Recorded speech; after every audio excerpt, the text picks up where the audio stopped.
Hello guys, welcome back to ఇది కోట్పర్ రక్షణ. ఈరోజు అయితే మనము ఇది కెమెరా అయితే అన్బాక్సింగ్ చేసేసినాం. చూద్దాం. ఇదైతే 50 రూపీస్.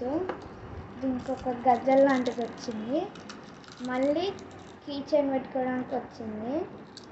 ఇదైతే ఇట్లా నార్మల్ ఇట్లా అంటే మీకు కనిపిస్తుంది. ఇలా ఈ హోల్ నుంచి చూసుకోవచ్చు.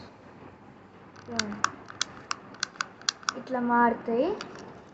మీకు లైట్ కూడా ఉంది. ఓకే, చూపిస్తాను లైట్ ఎట్లా. ఇదిగోండి, లైట్ ఇట్లా ఆన్ చేస్తే కనిపిస్తుంది. ఈ రీడ ఇదైతే చిన్నపిల్లలకి వాళ్ళకి వీళ్ళకి మస్తు ఇష్టము. ఇంతే గైస్, వీడియో నచ్చితే లైక్, షేర్, సబ్స్క్రైబ్, కామెంట్, చెప్పరా ఇంకోటి బెల్. బాయ్.